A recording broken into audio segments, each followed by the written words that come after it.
사와디 TV의 정승회 선교사입니다.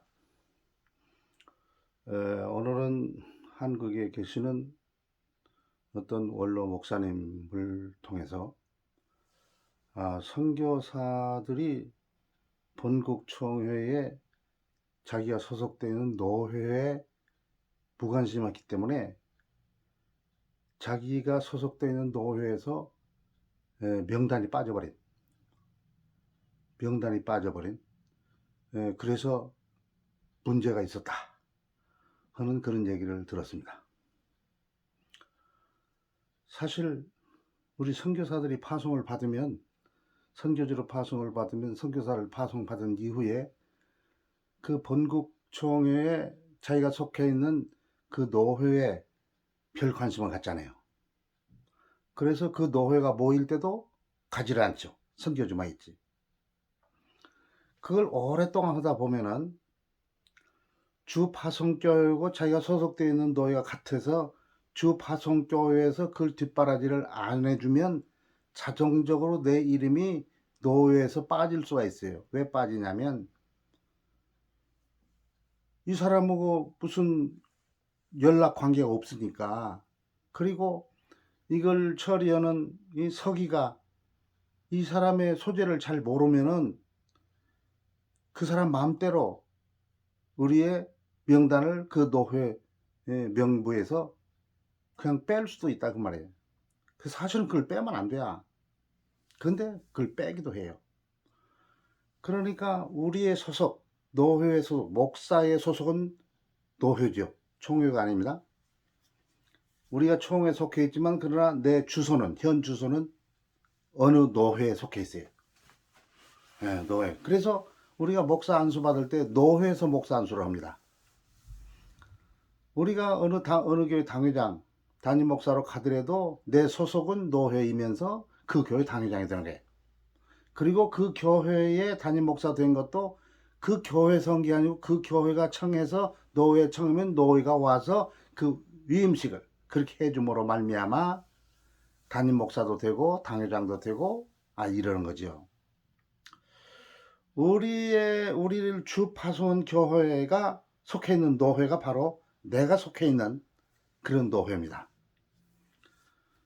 그 주 파송 교회가 우리의 이 소속 이 문제를 갖다가 매해 이와 같이 살펴주면 좋은데 그걸 살펴줄 사람이 없어요. 담임 목사도 살펴주지 않고 그렇다고 부목사도가 신경을 써서 그걸 살펴주지도 않아.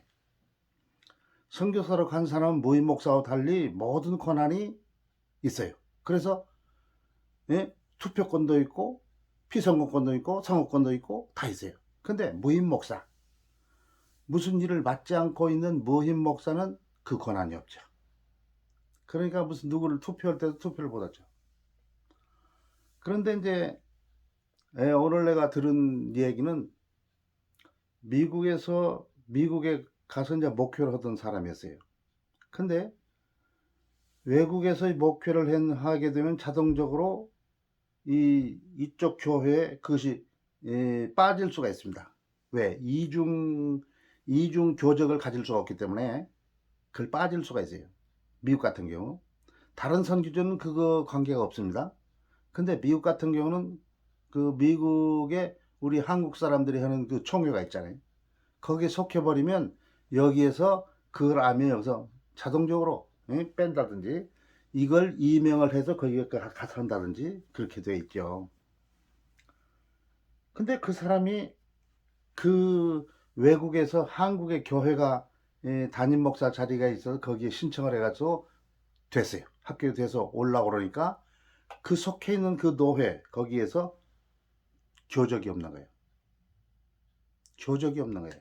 자기도 모르게 교적이 없어요. 그래서 결국은 그 교적을 해결하지 못해가지고 이 한국에 올려놓은 교회 그 교회를 부임을 못했다.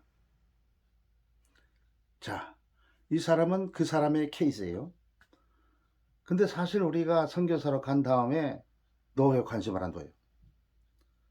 어떤 총회는 노회 매번 오라고 그렇게 하는 같이 보이더라고. 우리 합동총회가 아니고 다른 교단.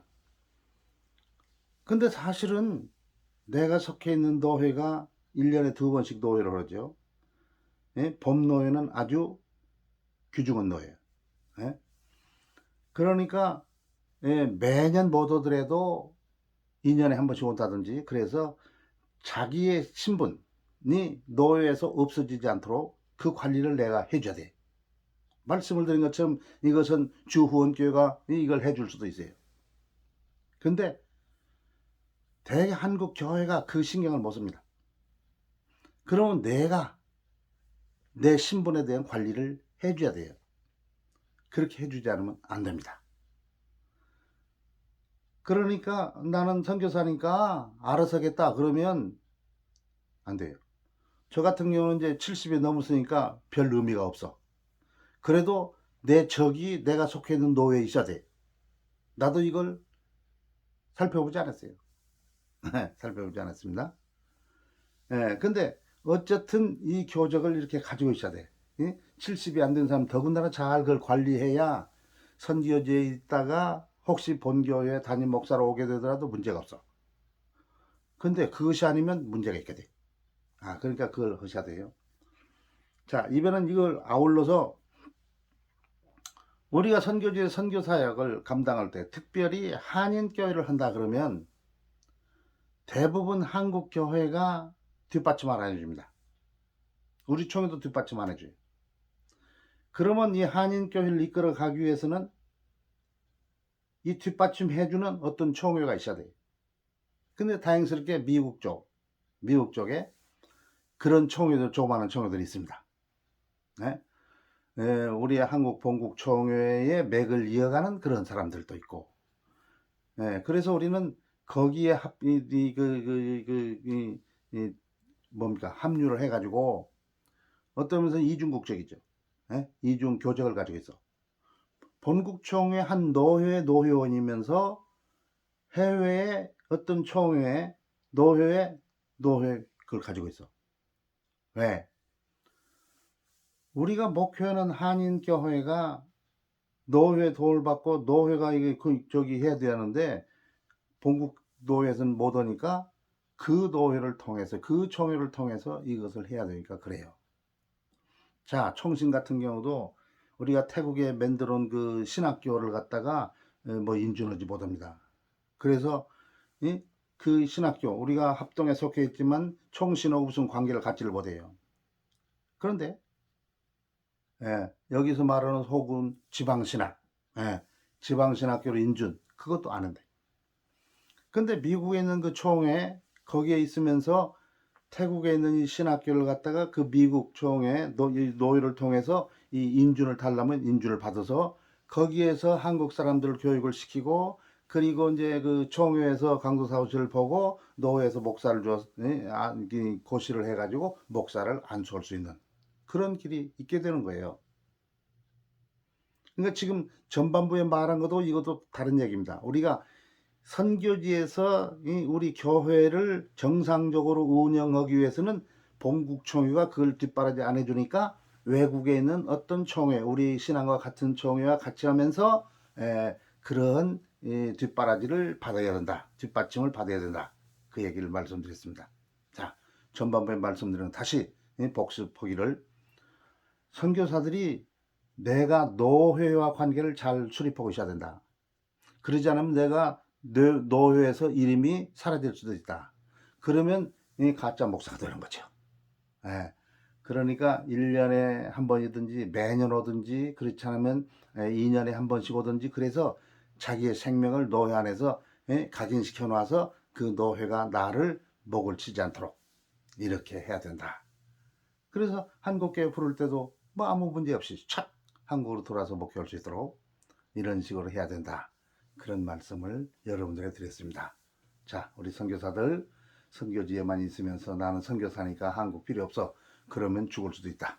그런 말씀을 드렸습니다. 그러면 마치겠습니다. 사와드 TV의 정승의 선교사였습니다. 감사합니다.